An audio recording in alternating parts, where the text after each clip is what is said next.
करने की घोषणा कर दी। बोर्ड ने इस बात का ऐलान किया कि अगले साल जनवरी में नए पुरुष चयन समिति के लिए एक भर्ती प्रक्रिया शुरू होगी।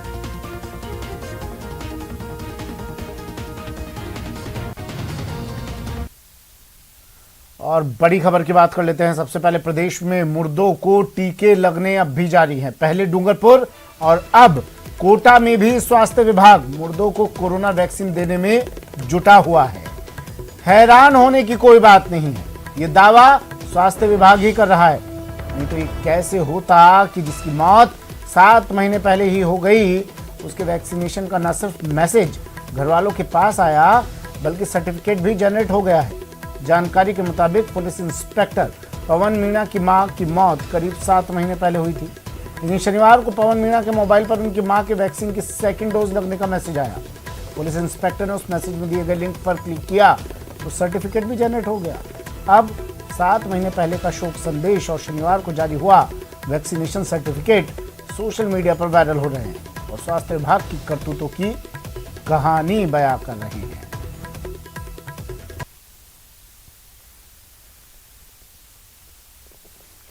कोटा से सहयोगी ओम प्रकाश हमारे साथ फोन लाइन पर जुड़ गए हैं। ओम प्रकाश, मामला क्या है पूरा? जी, 15 अप्रैल को एक महिला जिनका नाम प्रेमबाई था, जो पुलिस इंस्पेक्टर पवन मीणा की मां है, उनकी डेथ हो गई थी।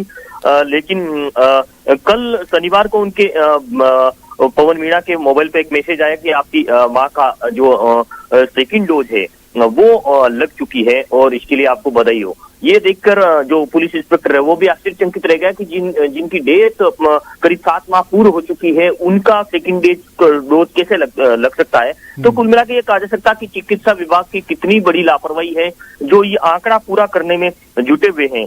लाखों लोगों को सेकंड डोज और फर्स्ट डोज लगाने का जो वैक्सीन का, तो ये क्या इसमें कितने और लोग शामिल हो सकते हैं? इस मामले को लेकर पूरी तरह से सीएमएचओ डॉक्टर भूपेंद्र सिंह तंवर ने चुप्पी साध रखी। वो न केवल मीडिया के सामने आना चाहते हैं बल्कि कोई भी अपना स्पष्टीकरण नहीं देना चाहते हैं। इस मामले में पूरी तरह से चिकित्सा विभाग ने पूरी चुप्पी साध रखी है। लेकिन इस तरह से कितने बड़े और मामले हो सकते हैं, ये बहुत बड़े सवाल है और चिकित्सा विभाग की कार्यप्रणाली पे कई बड़े सवाल खड़े हो रहे हैं, क्योंकि वैक्सीन का जो दूसरी डोज का जो आंकड़ा है वो 11 लाख के पार पहुंच चुका है, जबकि पहली डोज का 13.5 लाख करीब 13.5 लाख पहली डोज लग चुकी है। तो कई बड़े सवाल खड़े होते हैं कि इतने जो डोज लग चुकी है इसमें कहां कमियां रही, किस तरह की, कोई स्पष्टीकरण नहीं दे रहे हैं।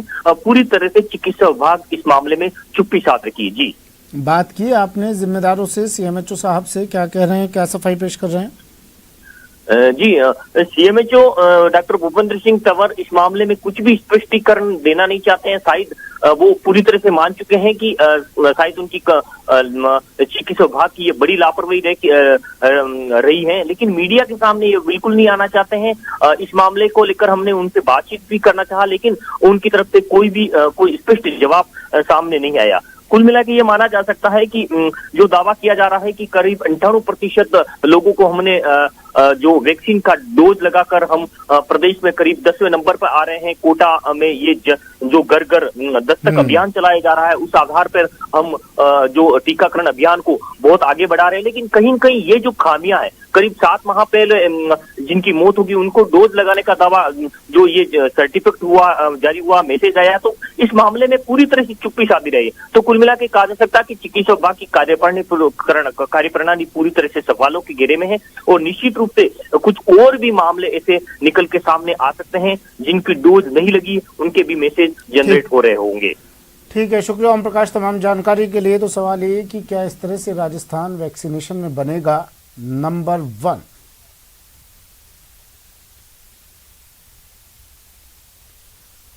और आइए इससे पहले कहां कहां वैक्सीनेशन में गड़बड़ झाला हुआ है वो हम आपको बता देते हैं। मान जाइए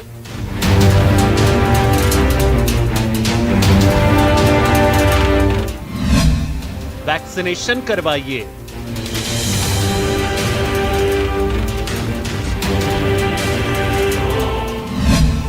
वरना सख्ती के लिए रहिए तैयार। जी हां, अब राज्य सरकार भी वैक्सीनेशन नहीं कराने वालों पर सख्ती बरतने का मूड बना रही है। खुद सूबे के चिकित्सा मंत्री परसादी लाल मीणा ने कहा है कि 31 दिसंबर के बाद वैक्सीनेशन नहीं कराने वालों के खिलाफ सरकार सख्त कदम उठाएगी। देश की सुरक्षा के लिए, प्रदेश की सुरक्षा के लिए और आम जन की सुरक्षा के लिए हर नागरिक को दोनों डोज लगवानी चाहिए। सुना आपने, देश की सुरक्षा के लिए, प्रदेश की सुरक्षा के लिए हर नागरिक को कोरोना की दूसरी डोज लेना जरूरी है। मंत्री जी सही तो कह रहे हैं, लेकिन अगर किसी शख्स को राजस्थान में पहली डोज लगी और जब वो दिल्ली में दूसरी डोज लेने गया तो पता चला कि उसे तो राजस्थान में दूसरी डोज लग चुकी है, तो इसके बारे में चिकित्सा मंत्री जी क्या कहेंगे? जाहिर है बात हैरान और परेशान करने वाली है, लेकिन बात 100% सही है। यह मामला दौसा जिले के सिकराय उपखंड का है, जहां एक युवक ने कोरोना की पहली डोज तो दौसा में ही ली थी, लेकिन जब युवक अपने काम के सिलसिले में दिल्ली गया तो उसने कोरोना की दूसरी डोज लेनी चाहिए।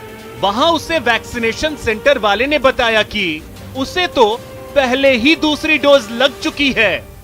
मैं सेकंड डोज दिल्ली कैंट में लगवाने गया तो 6/12/2021 को राजस्थान से छंटा दी गई है फर्जी तरीके से।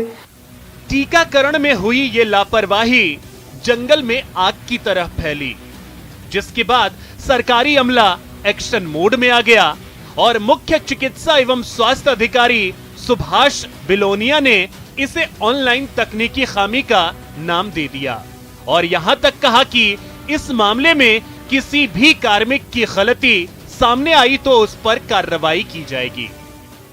इसमें इस प्रकरण में मैंने जानकारी ली है, तो उनको सॉफ्टवेयर में उनके वो मोबाइल नंबर से सॉफ्टवेयर में कुछ तकनीकी वजह से उनके हो गया, तो उसको मैं दिखवाता हूँ देखिए क्या खामियां रही और किस लेवल पे हुई है, और ऐसे खामियां ना हो इसके लिए पूरा प्रयास करें।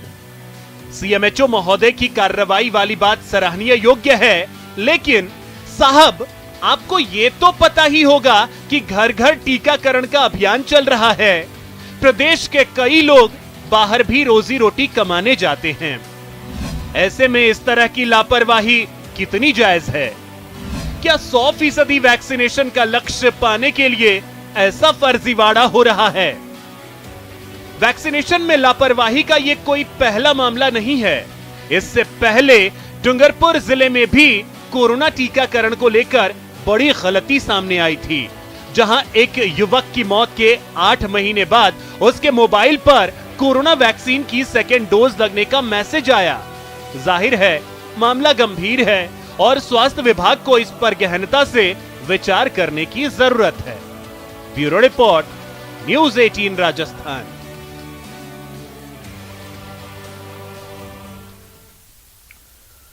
और अब बात शहर शहर आग के कहर की, जहां जोधपुर में एक खड़ी बस में अचानक आग लगने से सनसनी फैल गई। वहीं बाड़मेर में एक मिठाई की दुकान जलकर खाक हो गई। दो तस्वीरें जोधपुर और बाड़मेर से। जोधपुर में बस में आग तो बाड़मेर में मिठाई की दुकान में आग। जोधपुर की बात कर लेते हैं। सबसे पहले जोधपुर में आग का तांडव नजर आया। पेट्रोल पंप के पास एक खड़ी हुई बस में अचानक यहां आग लग गई। आग के गोले में ये बस तब्दील हो गई। आग लगने से बस पूरी तरह जलकर खाक हो गई। कड़ी मशक्कत के बाद आग पर काबू पाया गया। महामंदिर थाना क्षेत्र की ये घटना है। जैसे हम खाना खाने के लिए आए, बाहर खाना खाते ही बाहर आए तो इस बस में आग लग रही थी। उसके पास पेट्रोल पंप का टैंकर पड़ा था। तो जैसे ही आग लग रही थी सब भीड़ जमा होकर वीडियो ले रही थी। हम पहले तो हमने पुलिस वालों को फ़ोन करा, फिर फायर ब्रिगेड करा। इतने में एक धमाका हुआ तो सारी आँखें इधर उधर फैल गई। फिर इसके टैंकर वाले को धक्का गया, टैंकर वाला था ही नहीं यहाँ, ना बस में कोई था।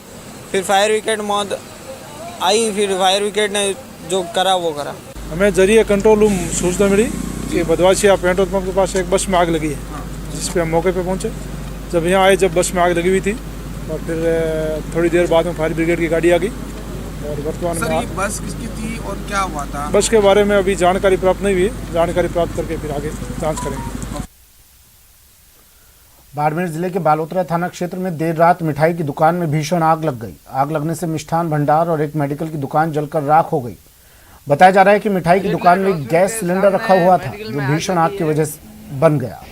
जानकारी के मुताबिक बालोतरा शहर के पचपदरा रोड के पास देर रात मिष्ठान भंडार की दुकान में भीषण आग लग गई। आग लगने से दुकान में रखे गैस सिलेंडर भी फट गए, जिससे आग और विकराल हो गई। सूचना मिलने पर दमकलें मौके पर पहुंचे और कड़ी मशक्कत के बाद आग पर काबू पाया गया। शहर के बीचों बीच दुकान होने से अफरा तफरी का माहौल बन गया।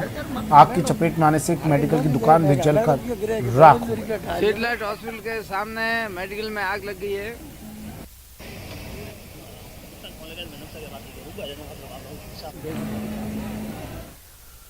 वहीं चूरू में भीषण सड़क हादसा हुआ है। दो कारों के आमने सामने की भिड़ंत यहां हुई। दोनों कारों के पर खच्चे उड़ गए। हादसे में 3 लोगों की मौत हो गई, 5 लोग घायल हुए।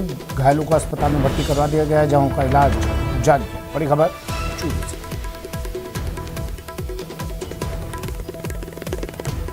चूरू में भीषण सड़क हादसा, 2 कारों की भिड़ंत, 3 की मौत, 5 घायल। घायलों का अस्पताल में इलाज जारी।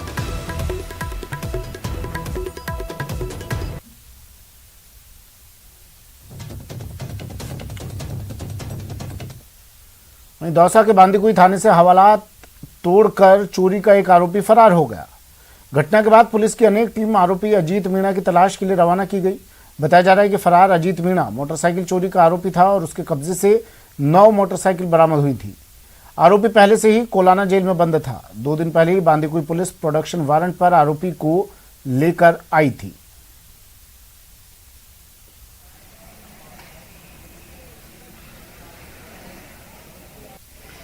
तो एक आरोपी फरार हो गया है।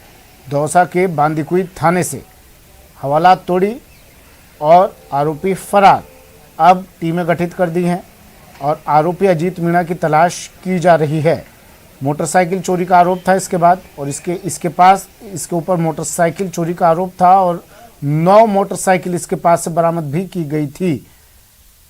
2 दिन पहले बांदीकुई पुलिस इसे प्रोडक्शन वारंट पर लेकर आई थी। कोलाना जेल में बंद था आरोपी। प्रोडक्शन वारंट पर इसे लाया गया था, लेकिन अब ये हवालात तोड़कर फरार।